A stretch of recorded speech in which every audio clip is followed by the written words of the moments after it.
My last special only dropped on Netflix the Christmas before last. And in that special, I talked about the previous special going to #1 because of all the complaints. And the silly cunts did it again. When will they learn? It's like, honestly, it's like, ban it from the #1 everywhere. My name trended for 3 days that Christmas. I wasn't the only comedian who trended that Christmas. Do you know the comedian Rosie Jones? She's got cerebral palsy, and she was on a TV quiz show, and the trolls came out on Twitter going, she's not funny. People saying, you're only saying that because she's disabled. You're only defending her because she's disabled. Sort of back and forth, right? But that wasn't her biggest controversy of the year. This is a true story. Earlier that year, Rosie Jones made a documentary for Channel 4 about her condition, her plight, some of the trolling she gets, some of the insults she gets called, right? And she provocatively called the documentary, Am I a Retard? Yeah, great.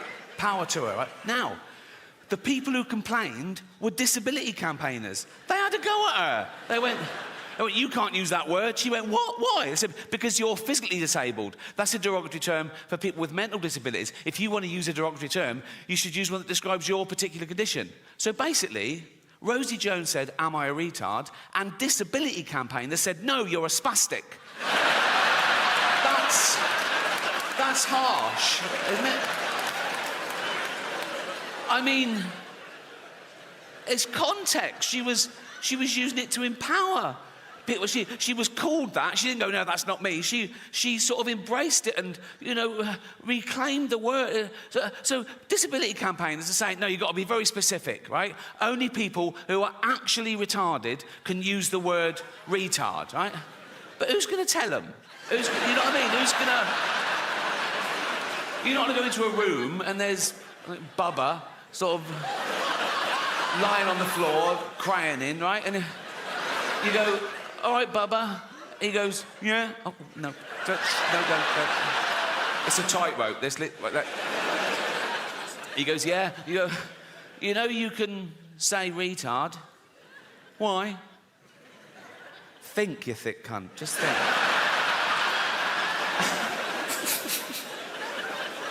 Anyway, I think she should be allowed to use the word in context. If she can't use the word, then I've used the word now, so I'm in trouble again.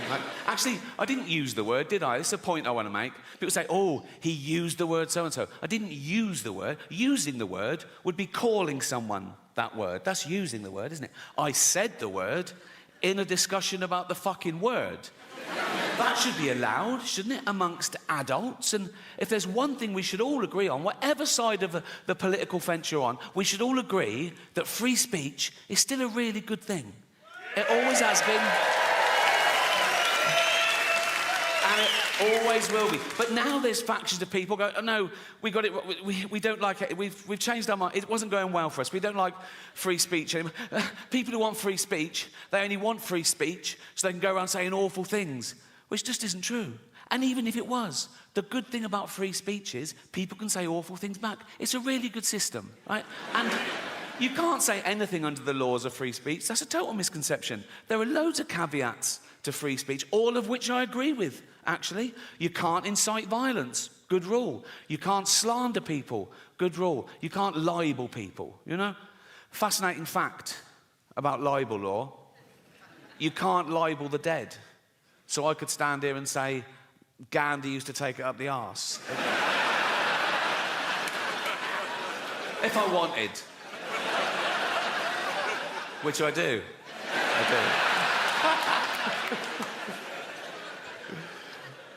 But free speech is the most important human right there is. It's the right from which all other rights come. Without free speech, you couldn't have human rights, and we've got free speech, in theory, in this country, for a little while longer.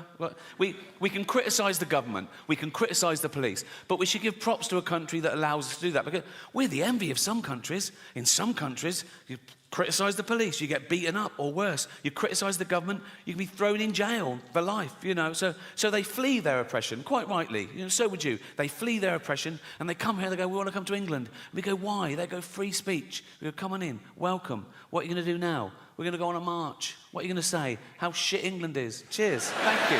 Thank you. That is their right. But I'm too old now not to say what I want, you know? I want to say and do what I want all the time. I want to do my favourite thing all the time. I don't even like doing my second favourite thing if I think I could be doing my favourite thing. Do you know what I mean? Like my favourite thing is play tennis. I play every Friday. I keep Fridays free. I look forward to it. I play tennis. It sets me up for the week. So if ever on a Friday I have to do my second favourite thing, like 3 weeks ago, attend a neighbour's kid's funeral, I'm like, this is boring. But we all want respect, right? We all want respect, and we all want to raise our status in society. We can't help that. That's in our evolution. That's groups elected from when gossip used to control the tribes, right? And there's still 2 ways you can raise your status in society. One, be competent at something. Like, oh, he's a good hunter. Go with him. He's good for the tribe.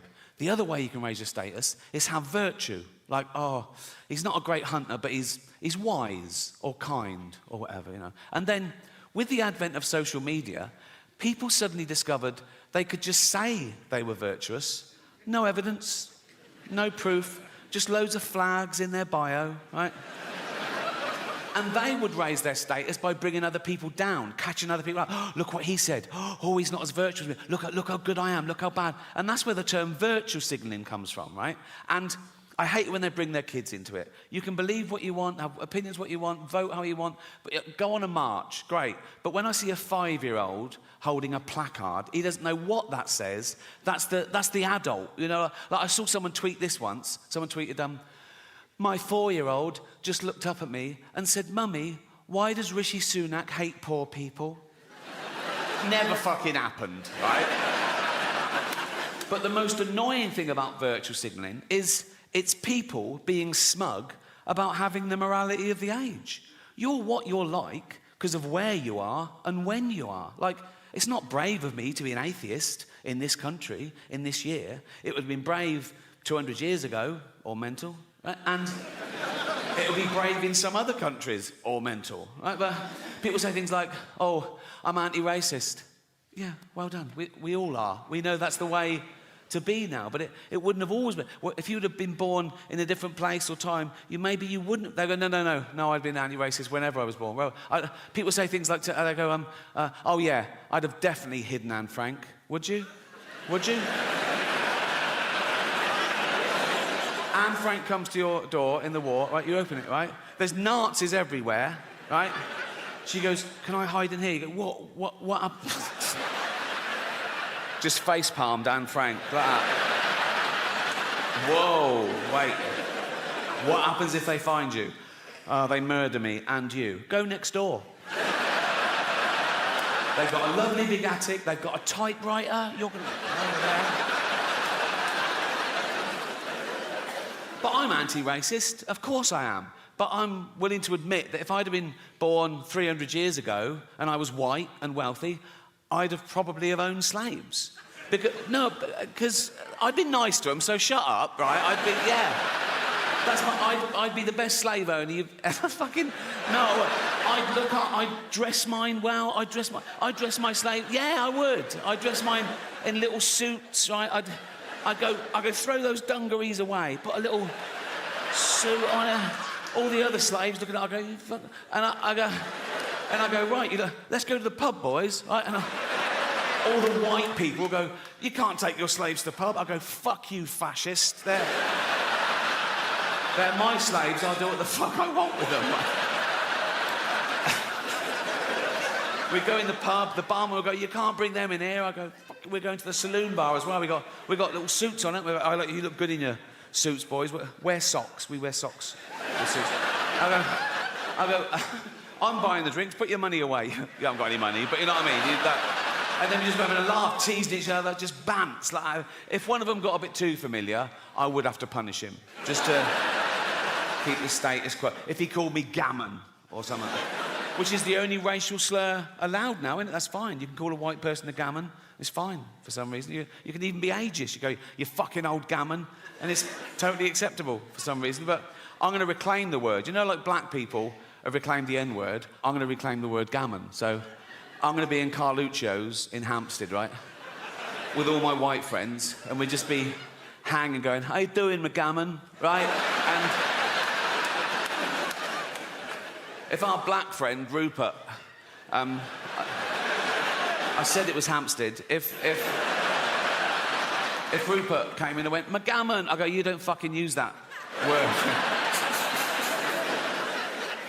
My point is, morality evolves. It moves with the times, like everything else. Just think of that. In a few generations, we've gone from owning slaves, being legal and respectable in the eyes of God, to a racist being the lowest of the low, isn't he? A racist is the worst person in society these days. Actually, a paedophile is the worst.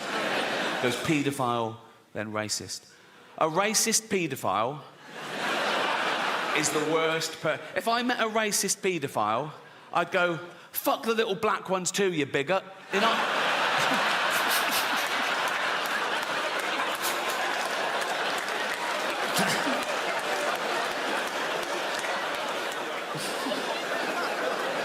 That's fine, that's fine, it's fine. They won't cancel me for that.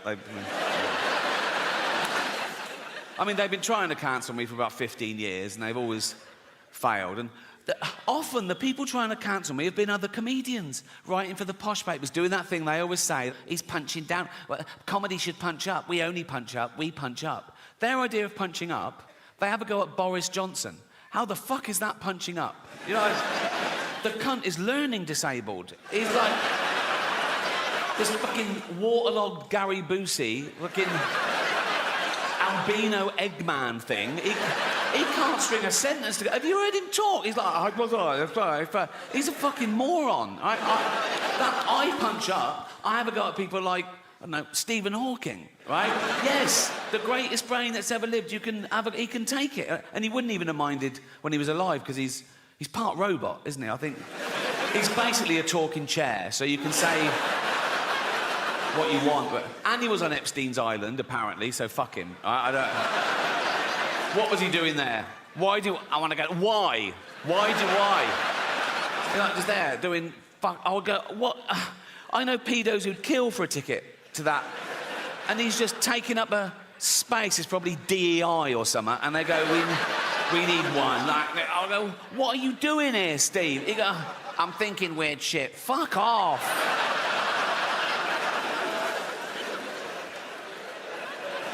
That is probably a hate crime. That is. It's a big buzzword at the moment, isn't it? Hate crime. Whatever happens, someone always goes, oh, was it a hate crime? Why? Makes it so much worse. Does it? Why? If I was just walking home tonight and someone randomly jumped me, beat me up, mugged me, stabbed me, threw acid in my face, I wake up in intensive care, beep, beep, beep. I open my eyes through the bandages. There's a policeman. He goes, Miss Gervais? I go, yeah. He goes, we just want to let you know it wasn't a hate crime. I go, oh, thank God for that. Pretty hateful, isn't it? But no, a hate crime is something that's based on your race, disability, sexuality. So a guy with a gun, he wants to kill someone at random. He sees a crowd. He goes, eeny, meeny, miny, mo, bang, kills someone, dead. He goes to court. The judge goes, why did you kill that person? He goes, no reason. The judge goes, so you're not a bigot? He goes, oh, no. The judge goes, ah. 10 years. Right? Some other guy's got a gun. He goes, I fucking hate dwarves. Right?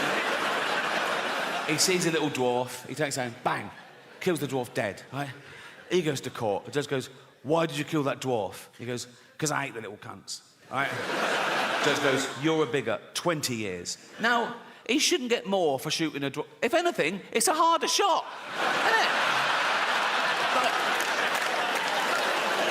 If I was that judge, I'd go, what, you shot a dwarf at 100 metres, yeah? Fucking props, that is 5 years in the army. Get him in the army. I feel bad about that joke, because I was reading about the tough time dwarves have had through history. Like, in medieval times, they used to torture them and kill them. They used to put them in barrels with spikes and roll them down the hill for a laugh, right? And then in Victorian times, they'd stick them in the circus and make them do dangerous fucking things. And then as late as the 1980s, right, I remember colleges used to have events like dwarf throwing, where they were like darts on a...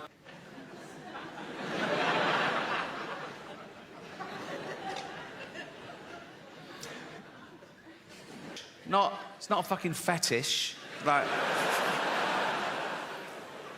A child born today in the UK has a percentage chance of survival of 99.8%, which is incredible. I thought, is that just the mollycoddled West? And I was putting in third world countries. And even in Africa, it's like 96.5%. In the wilds of Africa, where everything wants to fucking eat a newborn baby, babies are vulnerable enough, aren't they? In Africa, a baby can be born in a mud hut. There's a lion outside. It's covered in blood because they can't wash it. They've got no water. Oh, and it's already got AIDS. Now, by the time that joke goes on Netflix, it'll be nuanced. There'll be an underlying satirical point, I'll claim. But until then, all I've got is, baby's got AIDS. I know that it's funny. I just have to work out why. Leave it with me. Leave it with me. Also, by the time that goes on Netflix, I'd have been playing arenas around the world. It'll be hitting hard, people will be laughing. So if you are an African woman and you just had a baby in Africa and the doctor goes, oh, I'm sorry, your baby's got AIDS. You go, oh, my God, you're there. You know, our little baby's got... You're there with your husband and you go, oh, our baby's got AIDS, Jeff. Jeff.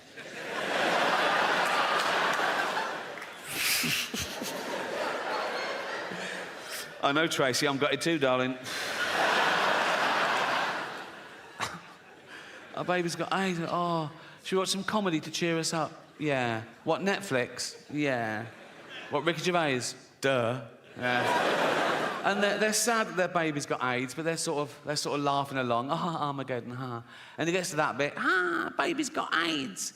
And she goes, oh my God, Jeff, why are they all laughing at us and our baby with AIDS? And Jeff goes, well, they're not laughing at us per se. She goes, well, they are. They've named us and everything. They're literally laughing at us in this bit. And Jeff goes, yeah, but we're a fictional couple with a fictional baby with AIDS. Anyone offended by that is a fucking moron. And then he goes, and at least he didn't do the accent. So... And then she goes, yeah, but only because Jane begged him not to. It's funny because it's true. Look, me twerking on TikTok. Look. No, I did a lot through the pandemic, presumably because they couldn't even see their own family. And it's through Make-A-Wish Foundation. Do you know the charity Make-A-Wish Foundation? They're great, and they give these dying kids their, like, one wish. And if it's me, I always say yes. And I always start the video the same way. I go, why didn't you wish to get better? What, you fucking retarded as well? I don't do that either, okay? These are all jokes, all right? I don't even use that word in real life, the R word. You just used it, Rick. Yeah, in a joke. That's not real life, is it? I'm playing a role. You sounded pretty convincing. Yeah, because I'm good. You wouldn't level that accusation at other art forms. You wouldn't go up to Sir Anthony Hopkins and go, oh, I saw you in Silence of the Lambs. You a cannibal, are you? No, I was playing a role. Oh, seemed pretty convincing. Yeah. He's good, and I'm good, and that's why I do things well. Imagine if I came out here and did things not very well, so you knew I was joking. That'd be fucking retarded. Has anyone ever bothered asking the dolphins if they mind swimming with dying kids? You know what I mean? Because that dumps a truckload of pale teenagers flailing, and the dolphin's like, what the fuck is this? What the fuck's this? Oh, fucking hell. Oh, let them do it. Oh, fuck. They're all dying. Of what? That one just stuck his fingers in my fucking blowhole. He's not going to be around for long. Nor am I if I can't fucking breathe.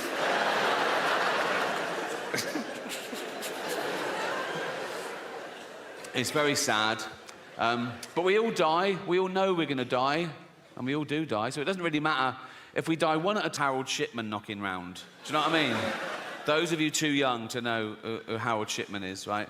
He is our most prolific serial killer, right? He killed 300 people. He killed old people. That's my point. He'd have his eye on me, go, oh, give him a few more years. And he was a doctor, right? But the reason you haven't heard of him, right, is because he never appears in those lists of the worst serial killers. And he was like one of the worst ever, but he didn't act like a serial killer, right? He was a GP, he was old school, he had a little shirt and tie, little tweed jacket, little beard, little glasses. He'd do house visits, he'd go around to see Edna, 85. You all right, Edna? Yeah. Do you want a cup of tea? Yes, please. And he'd make Edna a lovely cup of tea, right? Then he'd just put her in a lethal amount of opioids, right? And he'd just give Edna the tea and watch her drink it and fall asleep and die. And that was it. He didn't even masturbate. You know, yes, it is a waste, sir, yeah.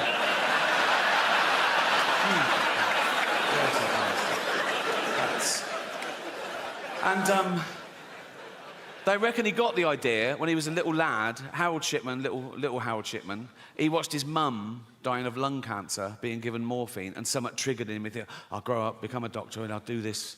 I don't know whether it means that he liked the way the morphine got his mum out of pain. So these were like mercy killings, like, you know, reliving the kindness. Or the opposite, he was jealous of old people who lived longer than his mum should have, so he was punishing them. I don't know, doesn't matter. Actually, it does matter, because if you can really understand, you know, I always think that when there's a school shooting in America, right, it's usually some emo, right, who goes into a kindergarten, kills about 30 toddlers, turns the gun on himself, right? And all the eyewitnesses, they always say the same thing. They go, oh, he was a loner, he sat at the back, he was shy, he was bullied. Let's round those cunts up now. Do you know what I mean? It's like, go into a school, see who the bully's smashing up, right? Go, I'll take it from here, mate, thank you, right?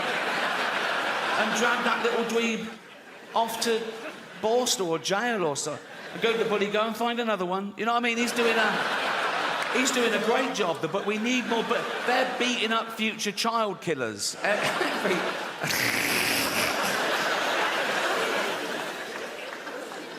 You get obsessed. I studied philosophy at university, and a big part of that is morality. And I've always been against the death penalty. Right? I was a young liberal, and I was really anti the death penalty. And now I'm an old liberal. And I'm still anti the death penalty, but now I love it when someone gets killed doing something they shouldn't at the time. Like, you see a bloke in Brazil, a hostage video, he's got a young girl, he's got a gun to her head, and he goes, you won't take me alive, copper. And then the marksman just takes out his brainstem. Oh, I love that. Pause, rewind, all right?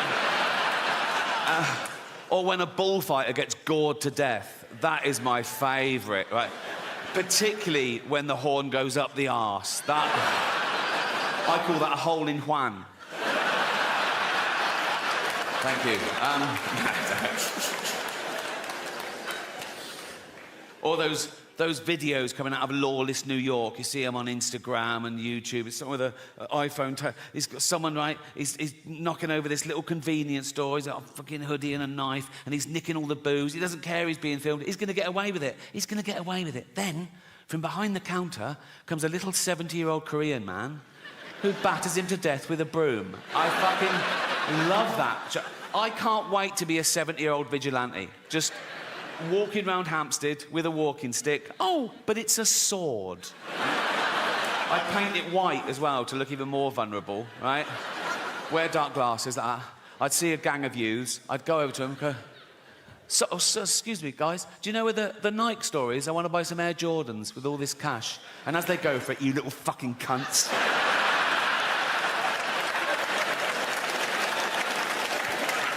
It's not in self-defense, it's not in the heat of the moment, it's cold justice, you know?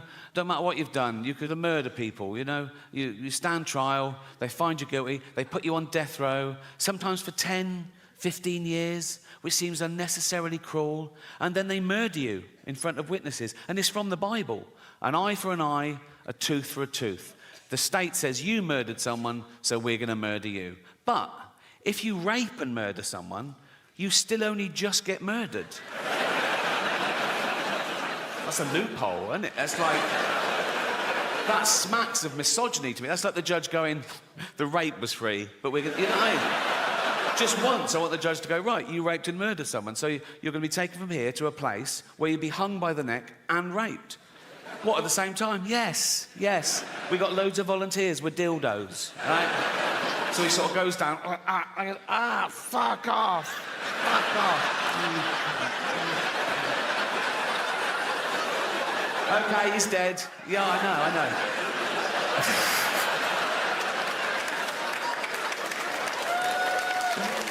Oh. I looked up one film on here, Schindler's List.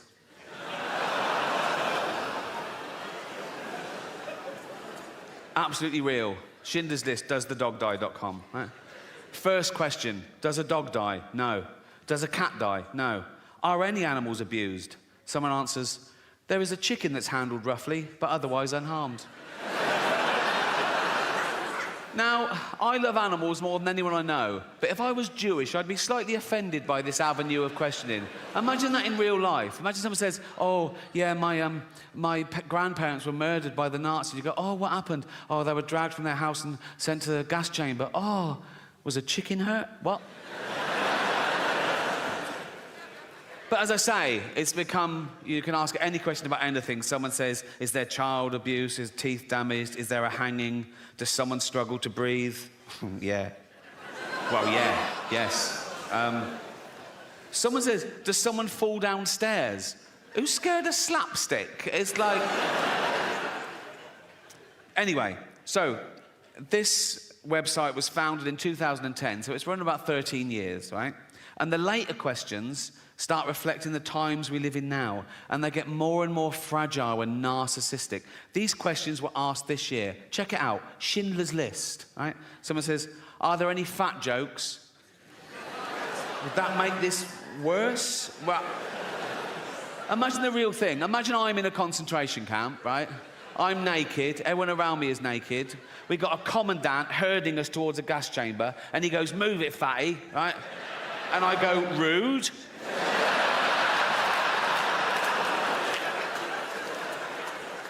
No, that has ruined the whole experience, if I'm honest.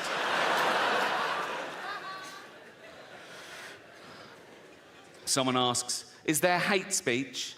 Yeah, there is. Suck it up, Buttercup. Are there any man in a dress jokes? Very few jokes. If you've come to this film for a giggle, you're going to be very disappointed. But this one takes the biscuit for me. Remember, this is a movie set in the 1940s about arguably the worst atrocity in civilized human history. Check this out. Is someone misgendered? Fucking hell.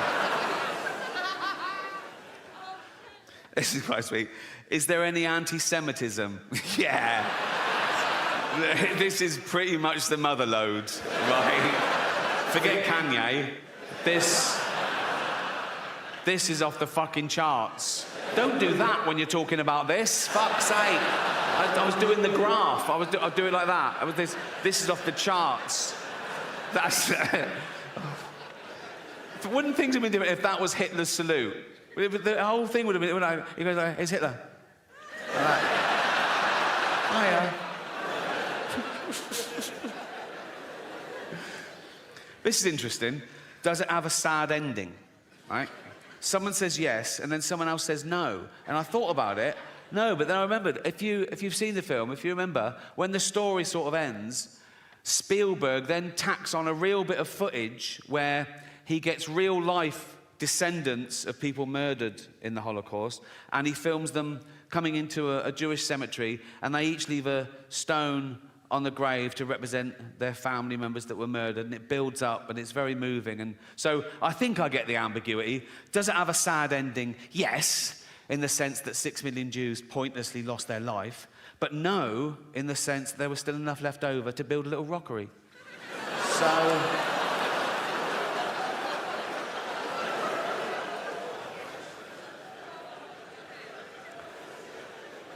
I asked one question myself on this. Is James Corden in it?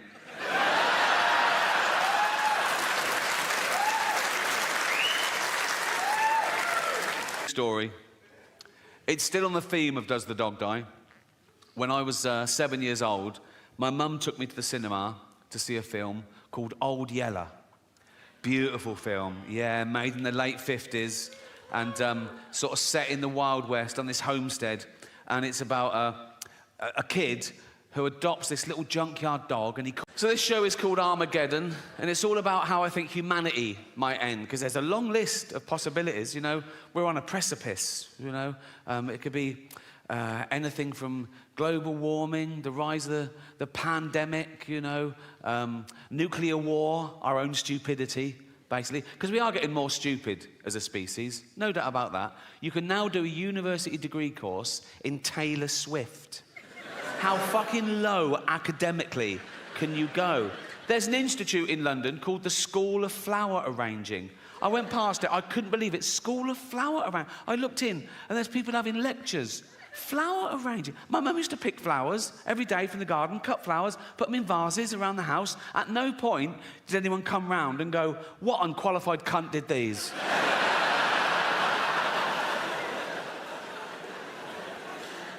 Yeah, the Earth is in a terrible mess, and it's my fault, my generation's fault, and the generation before, the boomers, with their deforestation and their fossil fuels, ruining the ozone layer, raising the temperature by a few degrees, so parasites, you know, bacteria, and these zootropic pandemics are just gonna get worse and worse. Like, if you're 20 years old now, you're gonna have a very different middle age to me.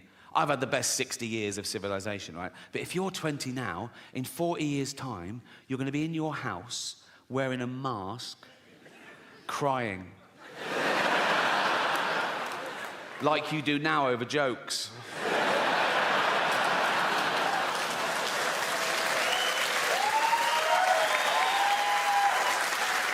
And I'm not going to be around to see that, but I am going to spend my entire fortune from now on private jets to make sure it definitely fucking happens. We're going to be the first generation that future generations are jealous of, right?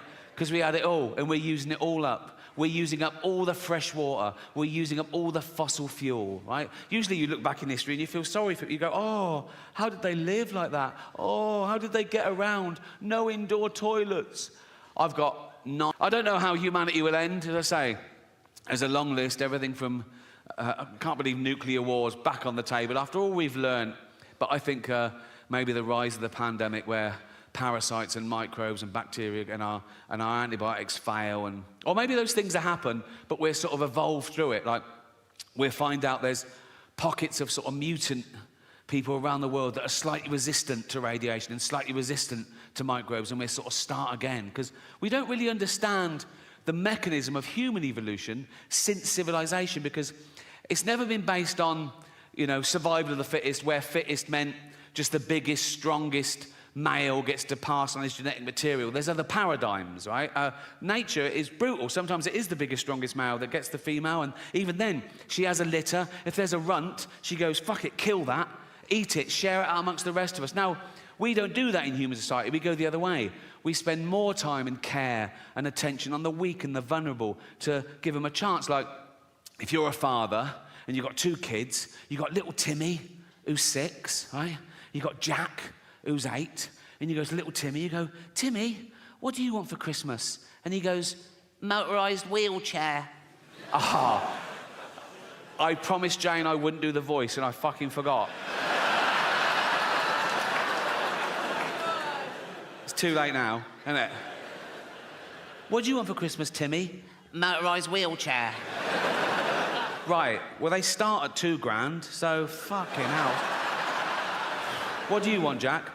Just a tennis racket, please, Dad. Oh, good lad. Oh. How is your tennis? Best in the school. Oh, you... Good. Also a ramp. Fuck me. What, so now we're doing fucking building work at Christmas, are we? Fuck me. Oh, sorry, Jack, can't afford your tennis racket. We've got to spend all the money on a ramp and a motorised wheelchair for this money-grabbing little fucking... Why do you need a motorised one? No arms. That's fair enough. That is fair enough.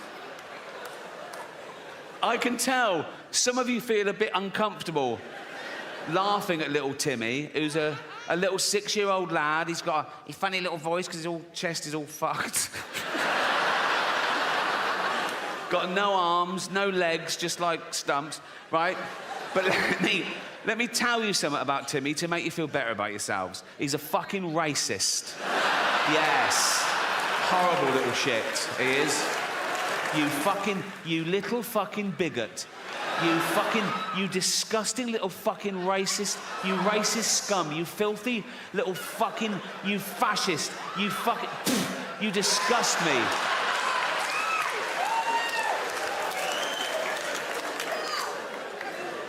Homophobic?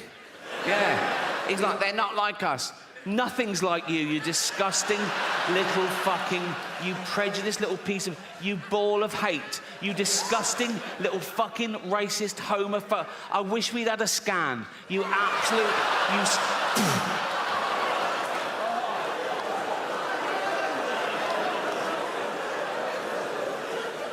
misogynist. If he could, he'd rape. There's your little Timmy.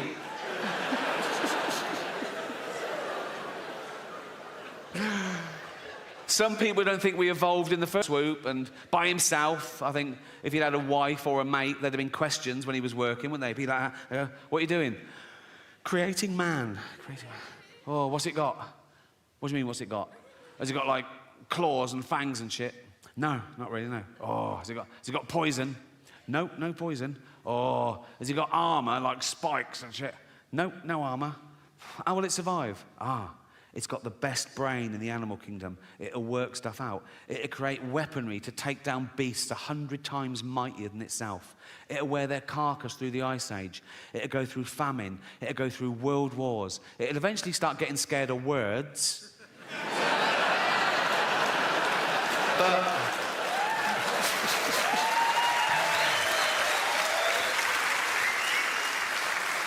for 10,000 generations, it'll be top dog. Oh.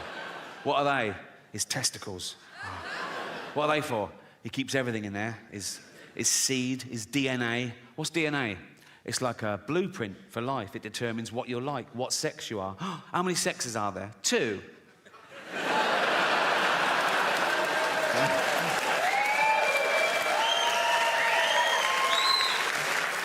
Also, that's where he keeps his testosterone, so he's fucking well hard, right? And if you take a finger and flick a testicle, he's fucked. He's absolutely fucked. He's thrown up, he's on the floor, he's out of the game, absolutely kippered. Why are you putting it on the outside? For a laugh. Artificial intelligence, the latest existential threat to humanity, the rise of the robots, so intelligent, they can teach themselves, they can teach each other, they can build each other, you know? Soon they know everything there is to know, and they hate us. Why wouldn't they, right? And they'll be so realistic, they'll walk amongst us, they'll go to work, right? You know when they're getting really human? When they start calling in sick. Mondays, you know what I mean? They've learned all the tricks. They go, oh, I'm not coming in today. Why not? Fed up. What's the matter with you? They sort of scan social media. ADHD. Self-diagnosed. They'll be in HR all the time, won't they? Be like, Ryan in accounts is homophobic. Why would he say? Call me a whiny plastic cunt. I think we should be allowed to insult robots when it's happened, you know, because we've made them to make our life easier, and that would get things off our chest, because it's bad enough, isn't it, with real people, you're getting in trouble, saying the wrong thing, people taking things the wrong way now, like, oh my God, oh, I made fat Linda cry today. Oh, what happened? I just shouted out to her, then I remembered we only... But the longer you live, the grumpier you'll get. It's not just going to happen to me, it's going to happen to all of you. Because the longer you live, the more shit you see, and you go, oh, fuck, this again, right? And the more burden you carry. And the older you get, the weaker you get, so the burden gets heavier, and you go, oh, God, this again. And you can't die nowadays, you know what I mean? You go, oh, thank God, I'm dying. Oh, fuck, I'm back. You know what I mean? They can transplant every organ now. Whatever's got... Transplant every organ. Not your brain. That wouldn't make sense. You are your brain. So that would be an everything else transplant, wouldn't it? But I'd sign up for that. I don't care about this. It's to get this round. If I could leave £1 million to science, so when I died, suppose when I died, my body's crushed, killed instantly, but my head's intact. They keep that on ice, wait for a body donor. Some poor bloke gets his head crushed, put my head on his body, and I'm back. I know. Statistically, I will get a bigger penis as well, so the odds are in my favour there, trust me. I wake up in the future, I see the scar, and I go, oh, that's all right. You know what I mean? I go, I go, oh, you've always wanted a big knob? I go, yeah, I've always wanted a big knob. I go, let's have a little bit of me time. So we, and I start, but then every time I look down, I go, oh, that's not my knob. Do you know what I mean? I go, oh, that's not my knob. Oh, that's not my knob. It's not my hand either, carry on. It's like, you know what I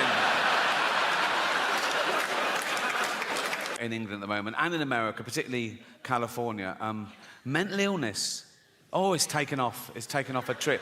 When I was at school, you were either thick or clever, normal or mental, right?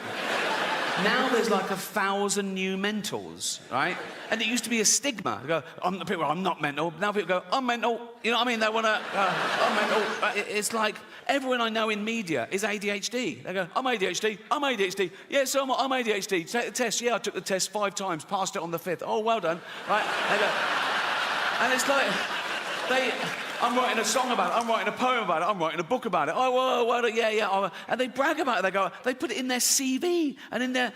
it's got disorder. When did we start bragging about having a disorder? 20 years ago, you wouldn't have got given a business card and it said Ron Pike, anal warts. You know, just...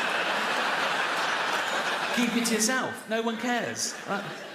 I think the new pandemic amongst the youth is going to be fear and anxiety, because now we've had a whole generation who grew up with social media. Instant gratification doesn't build character. They're not socialised properly. They can't deal face-to-face with people because they're used to hiding behind an identity and an avatar, and now they've got teachers and parents enabling their mental illness as opposed to trying to snap them out of it. And now they fear the thing they once loved. They're worried about the internet and AI. Young people are really worried about artificial intelligence. And I say this about AI.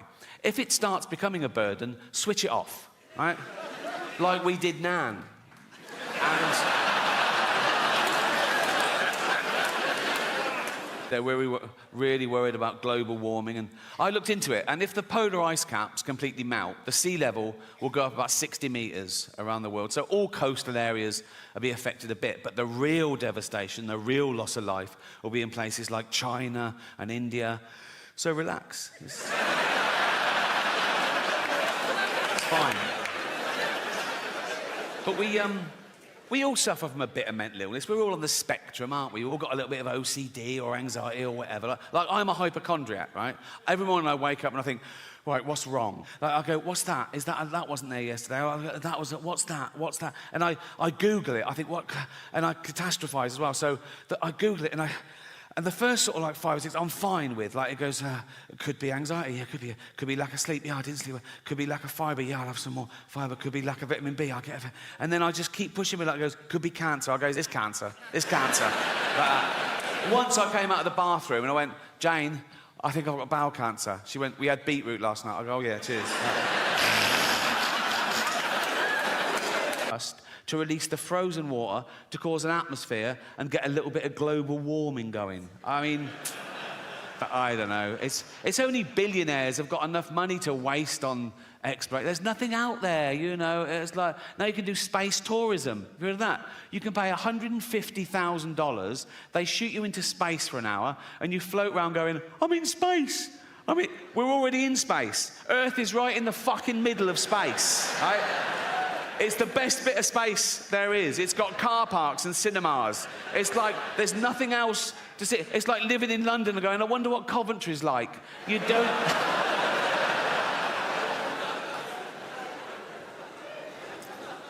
But I'm optimistic. I am. I think people care about the planet deep down. I think it's just that most people on the planet don't realise that most people on the planet are destroying the planet.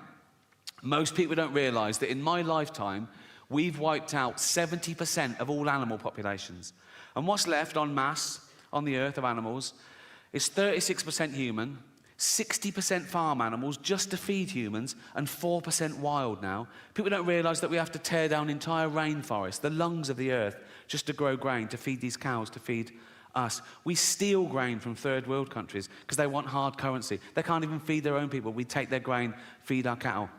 Meat eaters. If you eat meat every day, if you gave up 1 day a week, we'd feed another 100 million people. But I think people care. It's out of sight, out of mind. Think of the animal that most people know, their dog. They love their dog. They wouldn't let anyone hurt their dog. And a dog is a cow, is a sheep, is a deer. People love their dog so much, they won't even watch a fictional thing where a dog gets hurt.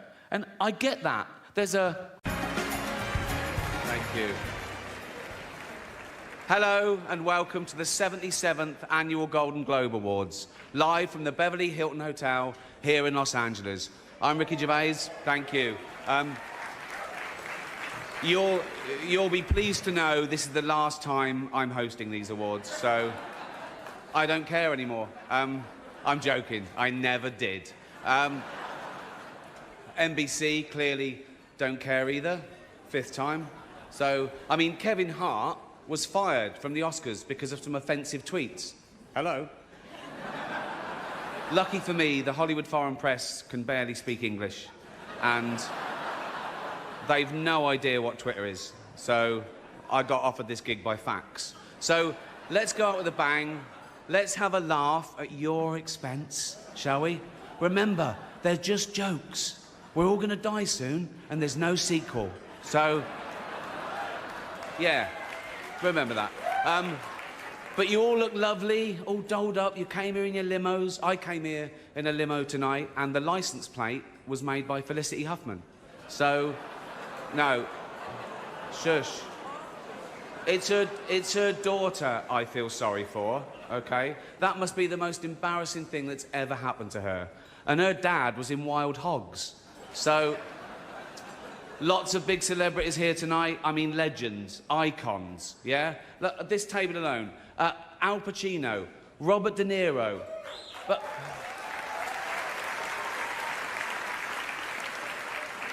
Baby Yoda. Oh, that's Joe Pesci, sorry. I love you, man, don't have me whacked. But tonight isn't just about the people in front of the camera. In this room are some of the most important TV and film executives in the world. People from every background, but they all have one thing in common. They're all terrified of Ronan Farrow. He's coming for you. He's coming for you. Look, talking of all you perverts, it was a big year. It was a big year for paedophile movies. Surviving R. Kelly, Leaving Neverland, Two Popes. Shut up. Shut up. I don't care. I don't care. Many talented people of colour were snubbed in major categories. Unfortunately, there's nothing we can do about that. The Hollywood foreign press are all very, very racist. So, 5th time. So, we were going to do an in memoriam this year, but when I saw the list of people that had died, it wasn't diverse enough. It just, no. It was mostly white people, and I thought, nah, not on my watch. So, maybe next year. Let's see what happens. No one cares about movies anymore. No one goes to the cinema. No one really watches network TV. Everyone's watching Netflix. This show should just be me coming out going, well done, Netflix, you win everything. Good night. But no, we got to drag it out for 3 hours. You could binge watch the entire first season of Afterlife instead of watching this show. That's a show about a man who wants to kill himself because his wife dies of cancer, and it's still more fun than this, okay? Spoiler alert, season 2 is on the way, so in the end, he obviously didn't kill himself, just like Jeffrey Epstein. Shut up. I know he's your friend, but I don't care. You had to make your own way here in your own plane, didn't you? Right, but seriously, most films are awful, lazy, remakes, sequels. I've heard a rumour that there might be a sequel to Sophie's Choice. I mean, that'd just be Meryl Streep going, well, it's got to be this one then.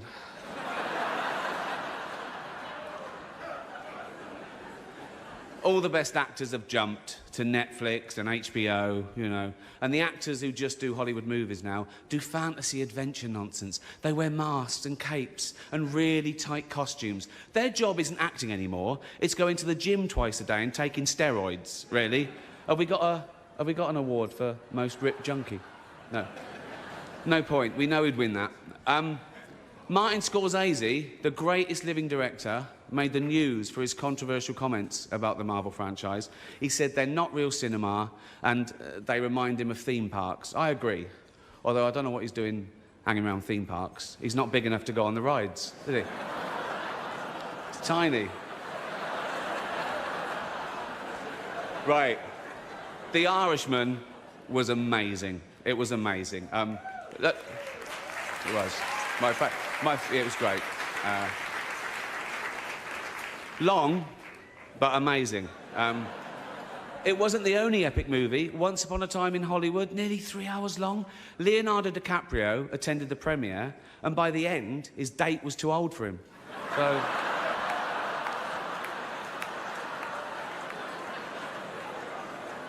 Even Prince Andrew's like, come on, Leo, mate, you know. You're nearly 50, son.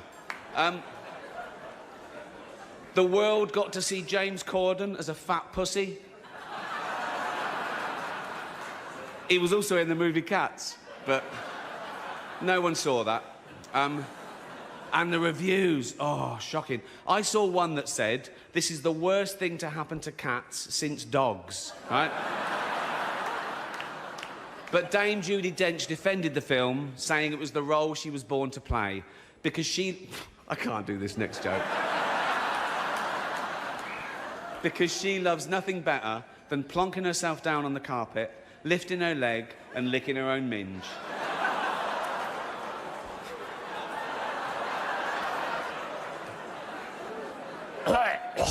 Furball. She's old school. It's the last time, who cares? Oh. Apple roared into the TV game with a morning show. A superb drama, yeah.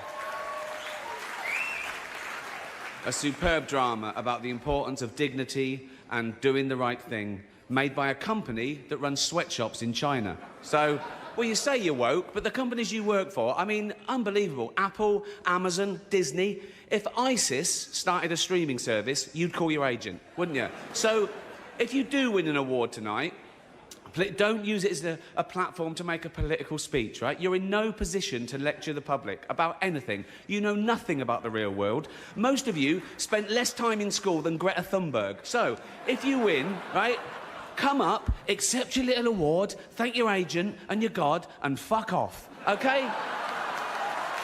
So... It's already 3 hours long. Right, let's do the first award. The first award. The first award is for Best Actor in a Television Series, Musical or Comedy. To present the award are a couple of actors off the telly, what can I say? Jennifer Aniston and Reese Witherspoon.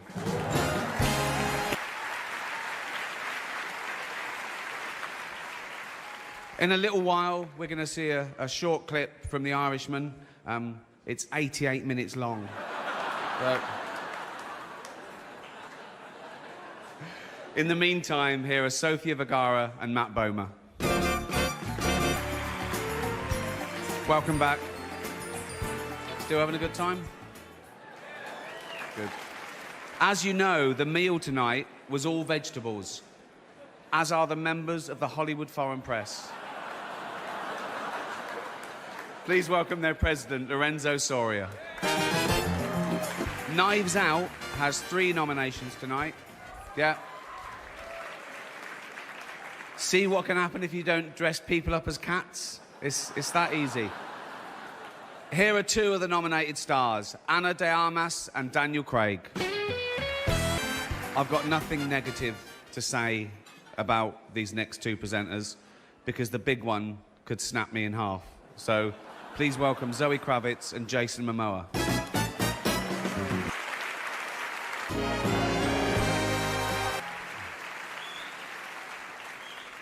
Kill me. We're nearly done. Jesus. 3, it's already 3. Right, last one. Come on, guys.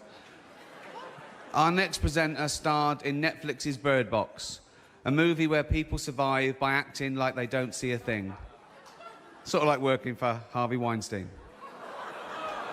You did it. I didn't. You did it. Shut the fuck up. Please welcome Sandra Bullock. That's it. Good night. Thank you. Please donate to Australia. Have a great time. Get drunk. Take your drugs.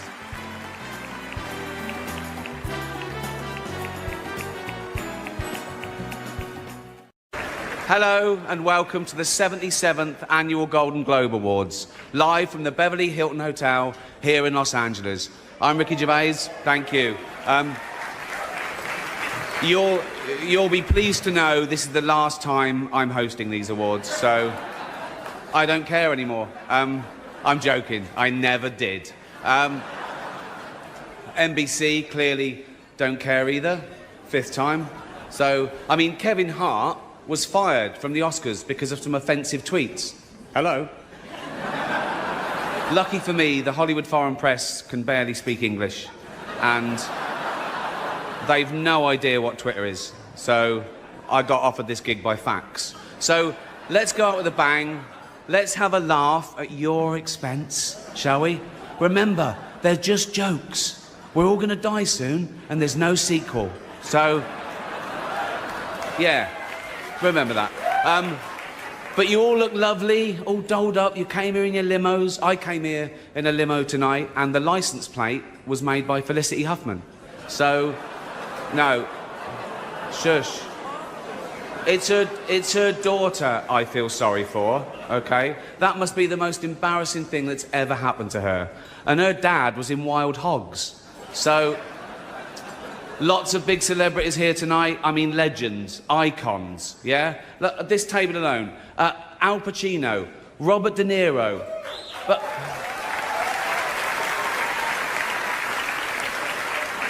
Baby Yoda. Oh, that's Joe Pesci, sorry. I love you, man, don't have me whacked. But tonight isn't just about the people in front of the camera. In this room are some of the most important TV and film executives in the world. People from every background, but they all have one thing in common. They're all terrified of Ronan Farrow. He's coming for you. He's coming for you. Look, talking of all you perverts, it was a big year. It was a big year for paedophile movies. Surviving R. Kelly, Leaving Neverland, Two Popes. Shut up. Shut up. I don't care. I don't care. Many talented people of colour were snubbed in major categories. Unfortunately, there's nothing we can do about that. The Hollywood foreign press are all very, very racist. So, 5th time. So, we were going to do an in memoriam this year, but when I saw the list of people that had died, it wasn't diverse enough. It just, no. It was mostly white people, and I thought, nah, not on my watch. So, maybe next year. Let's see what happens. No one cares about movies anymore. No one goes to the cinema. No one really watches network TV. Everyone's watching Netflix. This show should just be me coming out going, well done, Netflix, you win everything. Good night. But no, we got to drag it out for 3 hours. You could binge watch the entire first season of Afterlife instead of watching this show. That's a show about a man who wants to kill himself because his wife dies of cancer, and it's still more fun than this, okay? Spoiler alert, season 2 is on the way, so in the end, he obviously didn't kill himself, just like Jeffrey Epstein. Shut up. I know he's your friend, but I don't care.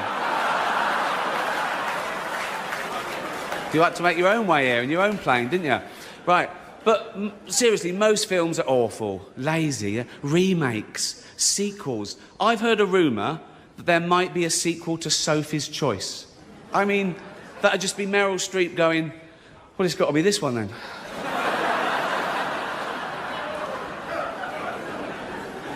All the best actors have jumped to Netflix and HBO, you know. And the actors who just do Hollywood movies now do fantasy adventure nonsense. They wear masks and capes and really tight costumes. Their job isn't acting anymore. It's going to the gym twice a day and taking steroids, really. Have we got an award for most ripped junkie? No. No point. We know he'd win that. Martin Scorsese, the greatest living director, made the news for his controversial comments about the Marvel franchise. He said they're not real cinema and they remind him of theme parks. I agree. Although I don't know what he's doing hanging around theme parks. He's not big enough to go on the rides, is he? It's tiny. Right. The Irishman was amazing. It was amazing. Look, it was. It was great. Long, but amazing. It wasn't the only epic movie. Once Upon a Time in Hollywood, nearly 3 hours long. Leonardo DiCaprio attended the premiere, and by the end, his date was too old for him. So...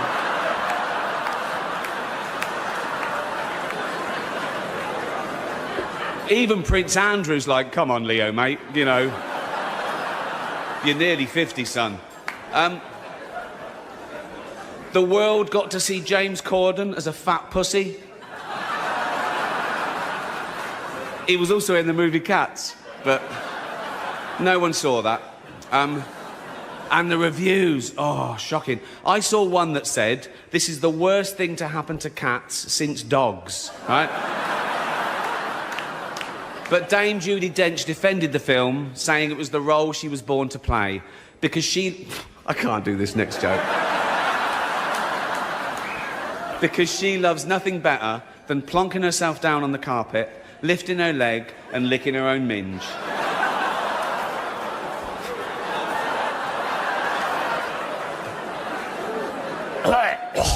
Furball. She's old school. It's the last time, who cares? Oh. Apple roared into the TV game with a morning show. A superb drama, yeah.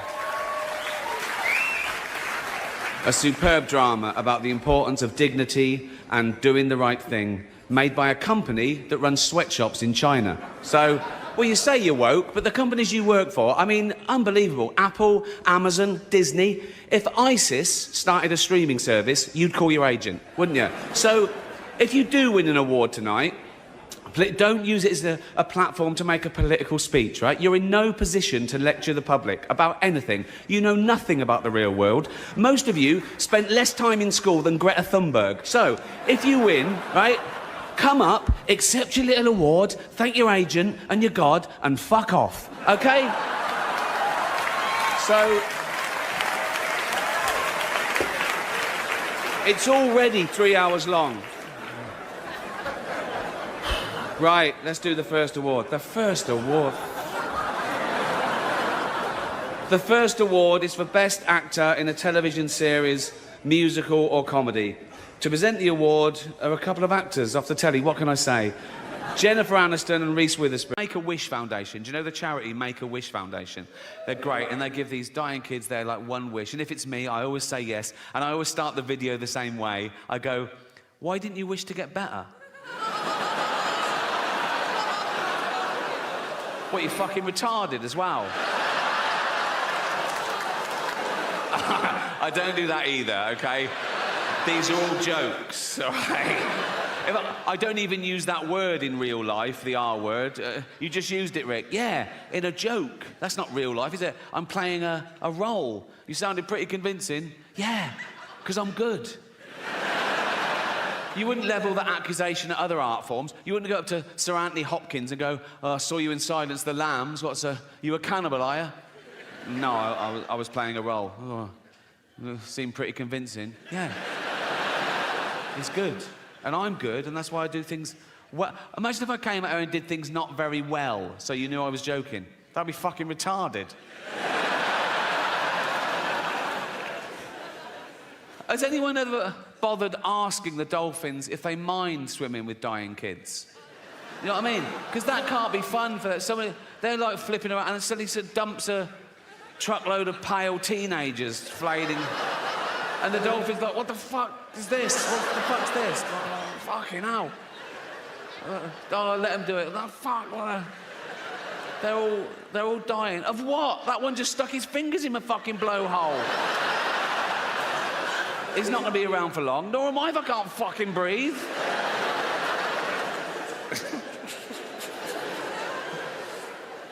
It's very sad. But we all die. We all know we're going to die. And we all do die. So it doesn't really matter if we die one at a time along the way or all at once in one big final Armageddon. The result is we're all going to be dead one day and we're all going to be dead forever. And I've been to a lot of funerals in my time. You live this long, you know a lot of people, they die, right? And I don't mind funerals because it's the end. You know what I mean? I hate weddings. Oh, fucking hell. It's so much hope. You know what I mean? And they're needy and arrogant. It's out. They go, oh, do you want to come and watch us for 12 hours? No, fuck no.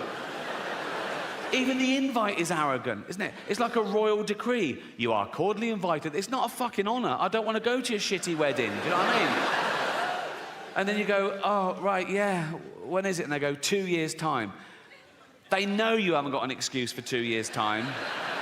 So you just have to hope that one of them dies. You know what I mean? And so you go, oh, yeah, I'll be there, yeah. Where is it? And they go, India. Oh, fuck off. I'm not having injections for you, you boring bastards.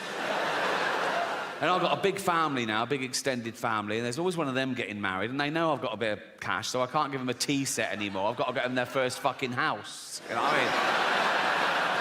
I've got a big family because I had older brothers and sisters, and they all had loads of kids, and their kids have had loads of kids, and their kids have had loads of kids, because we're chavs.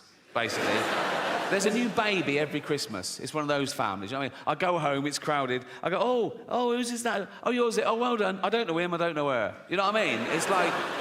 But what I've done over the last couple of years, I've got them each individually, right, in private, and I've told them that I'm leaving my entire fortune to just them, right? But to keep it secret. So they all love me, right? And I'm not doing a will, so my funeral is going to be a fucking bloodbath. I'm at that age now where people ask me what I've got planned for my funeral. Even journalists say, oh, what's your funeral? I go, I don't know, I haven't planned it. I go, no, it's fucking depressing. Also, I don't care. I'll be dead. They go, don't care about what people think of you. No, I'll be dead. They go, what about your legacy? Fuck my legacy. You can't plan your legacy. I think of all these people who died thinking they'd be loved forever, eminent people going, there is a statue of me in the town square. And now they're pulling down the statues, aren't they? Going, pull down this fucking statue. Why? He was a slave trader. Pull down the fucking statue. He built the hospital. Should we pull that down? No, leave the hospital. Leave the hospital. Just pull down the fucking statue.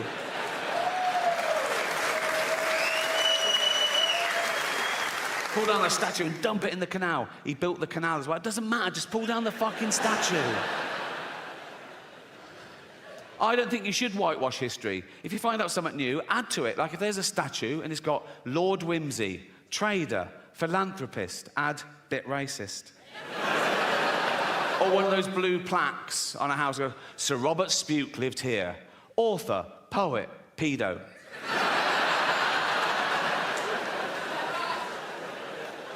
I think we live too long. That's why we have time to worry about all this. We're not meant to live this long. As a species, we're about 300,000 years old as Homo sapiens. We've been around as hominids for a few million years. And of course, along with every other life form that exists at the moment, we've been evolving for 3.5 billion years. Everything that exists at the moment all came from the same little blob of organic matter 3.5 billion years ago. That's why it annoys me when people say, oh yeah, humans, we're the most evolved.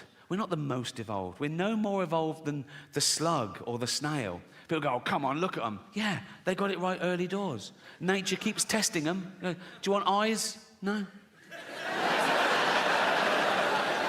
Not really. No. I have noticed one thing about the slug and the snail. Let's not split hairs, let's be honest. The snail is basically a slug with a shell on it, isn't it, right? But if you pull the shell off the snail, it starts giving it all, oh, I'm dying. And the slug is like, welcome to the real world, cunt. You know? So yeah, we've been around for about 300,000 years. And for most of that time, we had the same life expectancy as every other wild ape, 35, 40, if you're lucky. You're born, you grow, you mate, you're playing with your kids, you get a cut, you go, oh, what's that, dead? Right? But now with antibiotics and medicine, we've pushed that forward. A child born today can expect to live to about 100. And scientists said soon that'll be 120.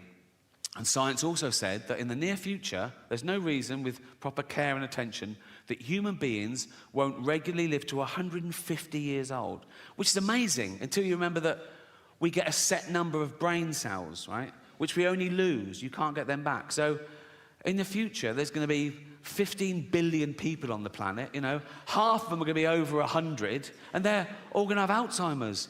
It's going to be like Dawn of the Dead. It's going to be fucking horrible. You know? My auntie died of Alzheimer's. I don't know how you die of Alzheimer's. She forgot to live. Right? And for the last couple of years, she was in her home, and my cousin, her only kid, used to visit her like once a week, and it got more and more depressing because soon she didn't recognise him, and then she didn't know who she was, or you know, and then she died. And at the funeral, we were sort of reminiscing about the good days, some of the funny, absent-minded things she said and did, and we realised, oh, probably that was the beginning of the disease before it was diagnosed. And this is a true story. Once, my cousin went home from work, and he went in, and she went, "Your tea's in the oven. I've had mine already." He went, "Oh, cheers, Mum." And it was like a fish pie, right? He ate the fish pie, and he went, "Oh, God." And he ran upstairs, vomited, went back down and went, "Mum, the fish is off. I've just been really sick." And she said, "Yeah, it made me really sick."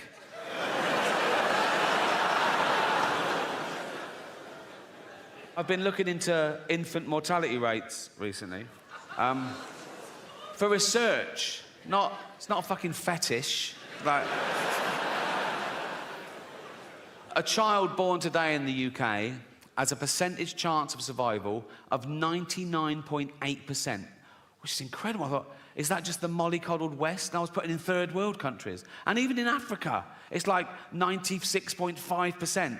In the wilds of Africa, where everything wants to fucking eat a newborn baby, babies are vulnerable enough, aren't they? In Africa, a baby can be born in a mud hut. There's a lion outside. It's covered in blood because they can't wash it. They've got no water. Oh, and it's already got AIDS.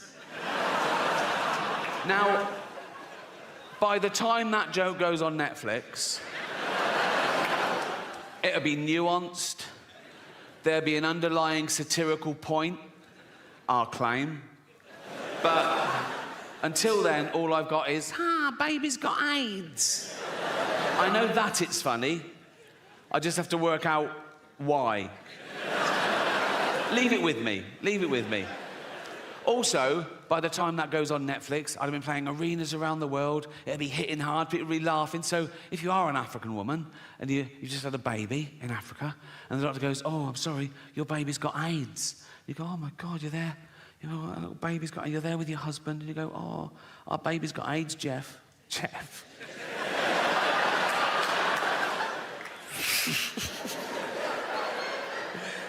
"I know, Tracy, I'm gutted too, darling." "Our baby's got AIDS." "Oh, should we watch some comedy to cheer us up?" "Yeah." "What, Netflix?" "Yeah." "What, Ricky Gervais?" "Duh." "Yeah." And they're sad that their baby's got AIDS, but they're sort of laughing along. Armageddon, And it gets to that bit, baby's got AIDS.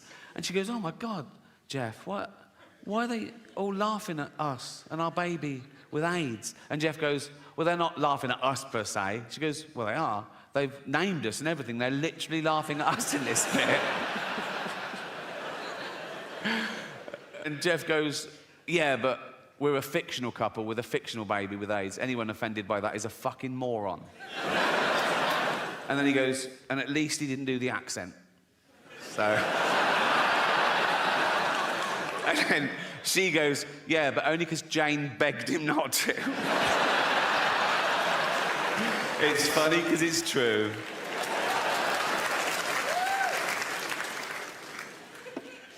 I think we get our sense of humour from our parents, whether we realise it or not, particularly working class kids, particularly from working class mums, because they're busy, they're doing everything. They're keeping men in check, they're bringing up kids, they're going to work, they're saving the world. They haven't got time. They have to frighten their kids into behaving well. They have to go to dark places to shock them into not fucking dying. Do you know what I mean? So, like, if I was little and my mum made my tea, and it wasn't my favourite, it was boiled potatoes instead of chips every day, and I went, "I don't like them, my mum would go straight to, of course you do. There's children your age in Africa and they're starving to death, right? And I go, Jesus, all right. You know what I mean?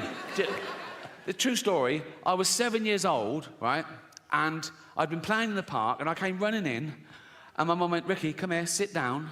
There must have been a local pedo incident, right? And my mum went, never go in the toilets in the park again. And I went, why? She knew she couldn't explain paedophilia to a 7-year-old, right? But this is what she came up with. She said, because there's a man going round and he's cutting little boys' willies off. I was like, oh, what? That's a fucking thing, is it? I didn't sleep for a week. And it worked. I never went in those fucking toilets again. But she knew instinctively. If she'd have gone, Ricky, come in, sit down. What's the matter? Never go in the toilets again. Why not? There's a paedophile. What's a paedophile? Oh, he's a man who gives you sweets and puppies. Bring it on, you know what I mean? At 7 years old, I'd wank off anyone for a puppy. I'd be like that, wouldn't it? Be like that.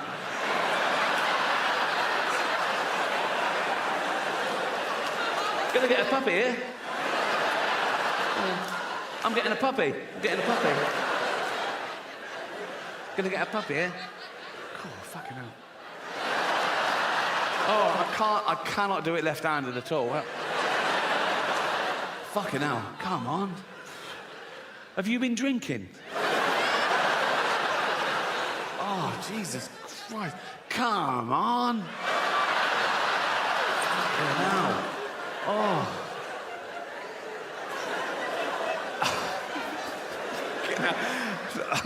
I've started, so I'll finish.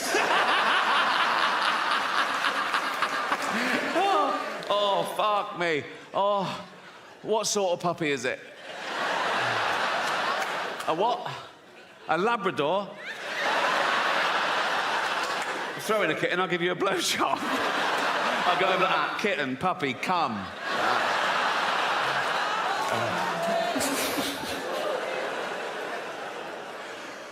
Oh, I miss the local pedo. Don't you? There was always one, wasn't there? Outside the school, you'd be with your mum and she'd go, look, there's a paedophile. Because he had the uniform of the pedo. You know what I mean? You could spot old bloke, bald on top, long down the side, like that. And I'll go, that's a dirty pedo. Say hello, hello, hello, like that. Dirty, look, that's what a fucking pedo looks like. Dirty fucking paedophile, right? That's what they look. If he touches you, we'll burn his house down. It was a good system. You know what I mean? But then Michael Jackson comes along and he breaks the mould, doesn't he? Because he's not an ugly bloke outside the school. I'm not saying Michael Jackson definitely was a paedophile. No one knows, only Michael and all those people he paid off.